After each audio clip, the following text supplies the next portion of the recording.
suis Marie-Reine Zanour, je suis née à Tananarive en 1990. Voilà, j'ai habité à Tana jusqu'en 2008. Mais ma famille est originaire de la Sava, Nantala. Donc je suis Betty Msar, métisse chez nous.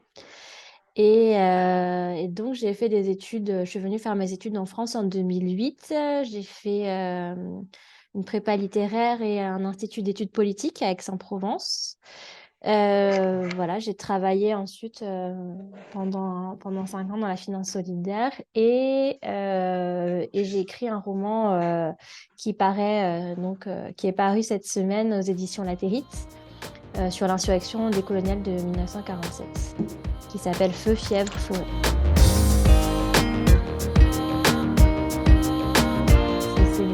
C'est une passion depuis toujours et je suis une vraie littéraire. J'étais vraiment très mauvaise dans les matières scientifiques, donc l'écriture et la lecture pour moi c'était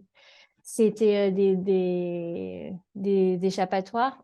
Mais j'ai commencé à écrire vraiment sérieusement, on va dire, quand j'ai changé de carrière en 2019. J'étais dans le capital investissement et j'ai démissionné et je me suis consacrée à l'écriture. Donc, j'avais un blog de cinéma. J'écrivais aussi des essais sur mon compte Medium et j'ai publié en 2022 4 nouvelles qui sont parues dans 4 revues différentes, notamment Lettres des Lémuries, qui est la revue de nouvelles de la maison d'édition Dodovol de Zohar Ravalson. Et donc, on peut dire que oui, c'est à ce moment-là que j'ai commencé à écrire sérieusement.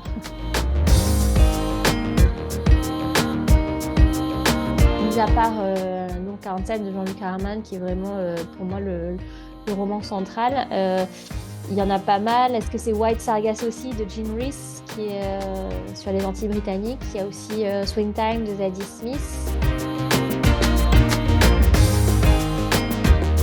En soi, l'acte d'écrire, il est pas difficile, mais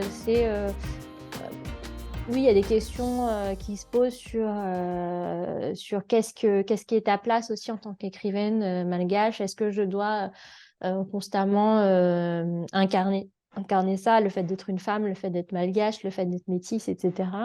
Bon, c'est des questionnements qui me traversent. Je dirais pas que c'est dur. Et puis, je commence tout juste. Hein, c'est mon tout premier roman. Donc, j'ai pas forcément de recul sur l'expérience. Et là, ça vient de démarrer, comme il a été publié la semaine dernière. Enfin, il est sorti en librairie la semaine dernière.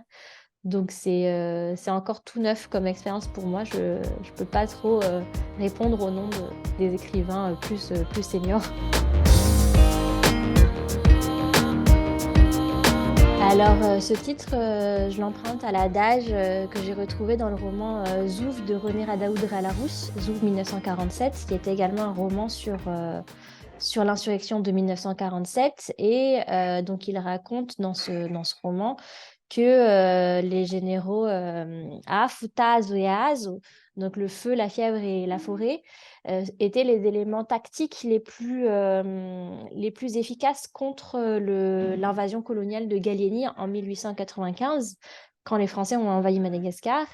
Et ces personnages, donc, qui se trouvent dans l'insurrection de 1947, comptent encore sur ces éléments-là pour freiner l'avancement des troupes coloniales dans la guerre de pacification qui a suivi les événements de 1947. J'ai lu donc Zouf 47, c'est un de mes ouvrages de référence. Il y a Zébu Boy de Rudy Champagne également sur 1947, là, côté littérature. Mais l'ouvrage qui m'a le plus influencé, c'est Nour 1947, qui est le roman de Jean-Luc Raharman, qui est pour moi un des plus beaux romans de littérature, non seulement malgache. Moi, je suis vraiment passionnée de poésie et à Madagascar, on a une tradition poétique qui est très riche. Mais Feu, fièvre, forêt, ça reste un roman, donc dans le style romanesque, avec un récit, une histoire, une intrigue. Voilà, on avance dans le temps.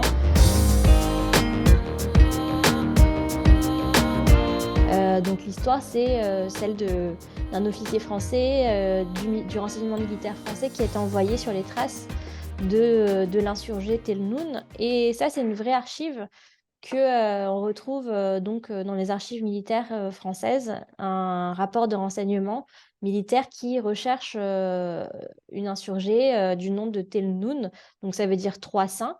Et c'est une vraie pièce d'archive qui existe où il y a marqué: c'est une jeune fille Betim Saraka de 26 à 27 ans qui aurait un sein à gauche et deux seins à droite et qui serait à la tête d'une faction de 50 bandits et qui aurait le pouvoir d'endormir ses ennemis à son passage.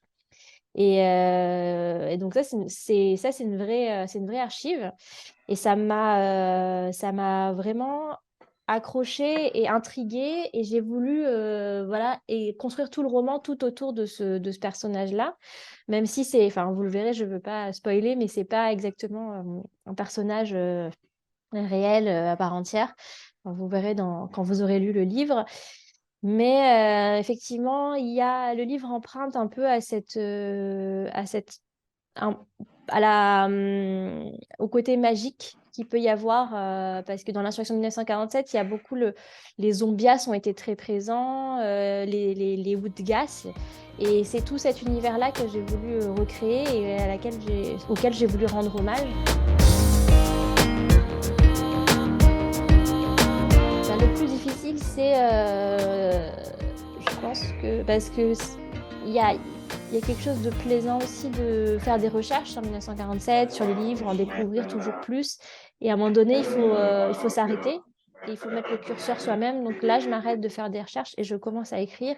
Et c'est le premier pas en fait d'écriture, de se mettre devant la page blanche. Et ça, c'est le plus dur. Après, ça découle tout seul, mais le premier pas, c'est toujours le plus difficile, je trouve.